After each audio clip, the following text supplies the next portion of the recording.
Bonjour, aujourd'hui nous abordons le chapitre 18 qui traite du contrôle de qualité par dosage. C'est un chapitre que je qualifierais de technique puisqu'il ne va pas apporter des notions fondamentales par rapport à tout ce qui a déjà été vu dans le cours de chimie. C'est simplement un certain nombre de méthodes qui vont nous permettre de doser des solutions. Alors, la lecture des différentes instructions de programme découpe le chapitre en deux parties. La première traitera des dosages par étalonnage et la deuxième de dosage par titrage. Cette technique de dosage par étalonnage est une technique qui va être non destructrice puisque vous allez voir qu'on va agir souvent par comparaison. Dans le deuxième cas, lorsqu'on parlera de titrage, on verra trois types de titrage différents. Le titrage pH métrique, le titrage colorimétrique et le titrage conductimétrique. Et ces trois titrages, eux, seront destructifs, c'est-à-dire que la solution qui sera titrée ne pourra plus être utilisée et ne sera pas dans le même état qu'avant le titrage. Donc on va aborder dans un premier temps la notion de dosage par étalonnage. Qu'est-ce qu'un dosage par étalonnage? C'est avant tout une méthode de comparaison. Alors je vais m'appuyer sur un certain nombre de planches, de diapos, qui illustrent le dosage spectrophotométrique. Alors qu'est-ce que le dosage? Ou qu'est-ce que doser? Doser, c'est déterminer la quantité ou la concentration d'une espèce en solution. C'est donc une espèce dont on ne connaît pas la concentration et que l'on va chercher par différentes techniques à déterminer. Alors la première chose dont on va parler, c'est effectivement ce dosage par étalonnage. Quel est le principe? Le principe est de déterminer ce qu'on appelle une courbe d'étalonnage. C'est-à-dire qu'on va définir une grandeur dans différentes solutions. Ces solutions ont une caractéristique commune, c'est-à-dire que la caractéristique que l'on cherche à déterminer dans la solution inconnue, on la connaît pour ces solutions-là. En l'occurrence, on va connaître par exemple les 6 concentrations des 6 solutions. Donc on pourra placer sur un axe horizontal la valeur des 6 concentrations. On mesurera une grandeur physico-chimique pour chacune des solutions. On va illustrer notre propos par la mesure d'une absorbance. Ça pourrait très bien être la mesure d'une conductivité. Et quand on a mesuré l'absorbance ou la conductivité, donc la grandeur physico-chimique pour chacune des solutions dont on connaît la concentration, on place tout ça sur un graphe. On détermine une courbe qui est très souvent, dans l'essentiel, dans la majeure partie des cas, une droite. Et le côté linéaire de cette droite va nous permettre justement d'extrapoler sur les solutions suivantes. Une fois qu'on a placé ces différents points, on trace, et on a ce qu'on appelle une courbe d'étalonnage.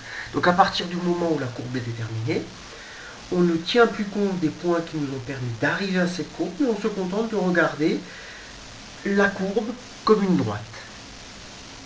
Et la dernière étape vise à mesurer la grandeur physico-chimique de la solution inconnue, de prolonger cette grandeur-là sur la courbe et en faisant une projection verticale, de déterminer quelle était la concentration de cette solution inconnue.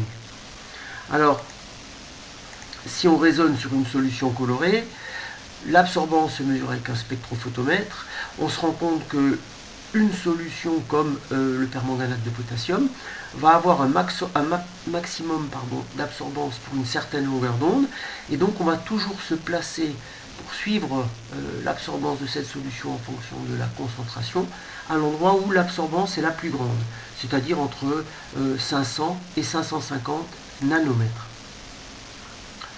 Donc on se fixe à 550 nanomètres et on mesure pour un certain nombre de solutions, 1 10-4, 2 10-4, 3 10-4, etc., l'absorbance pour une longueur d'onde de 550 nanomètres, ce que j'appelle ici l'onde à pic, de la solution.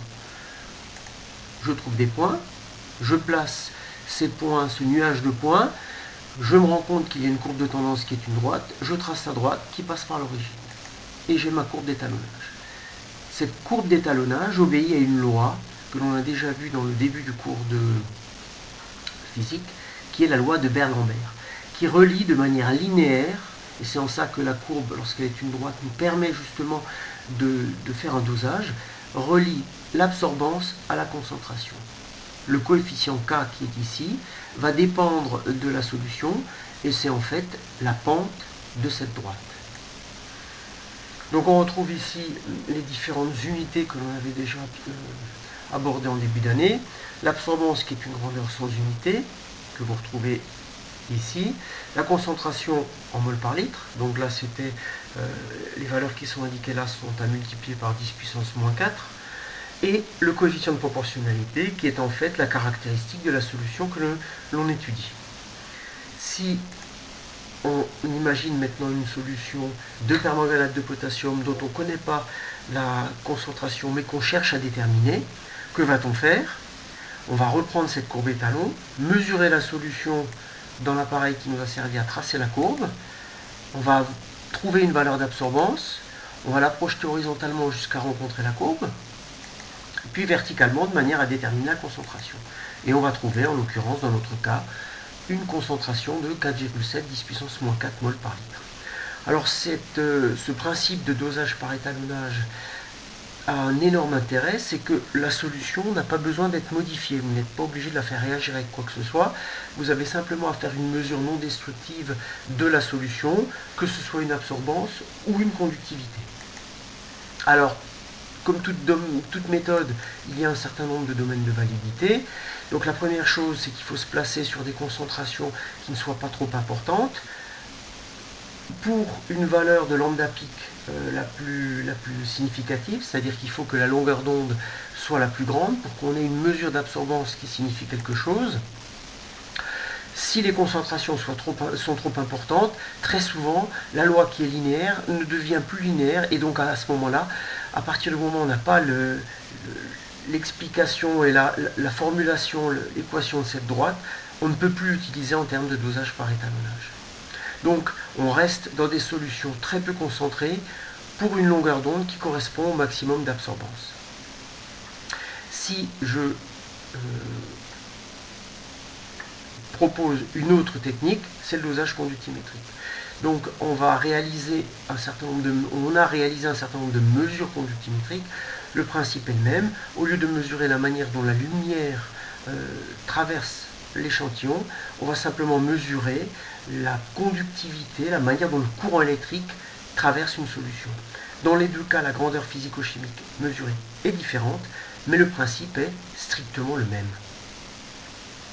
Et donc si je reviens en cours, on retrouve à l'issue de ce dosage par étalonnage, que ce soit pour le spectrophotométrique ou le conductimétrique, les deux lois importantes. La première est la loi de Beer-Lambert, qui relie l'absorption et la concentration. Et la deuxième est la loi dite de Kohlrausch, qui relie la conductivité avec la concentration. Et donc comme ces deux lois sont des lois linéaires, le tracé d'une droite d'étalonnage nous permet de déterminer la concentration d'une solution inconnue en mesurant soit sa conductivité, soit son absorbance. Alors je vais arrêter là la première partie de ce chapitre 18, qui traitait donc le dosage par étalonnage. Je vais faire une deuxième vidéo pour tout ce qui traite du dosage par titrage, parce qu'il y a quand même beaucoup plus de choses à dire au niveau du titrage qu'au niveau de l'étalonnage.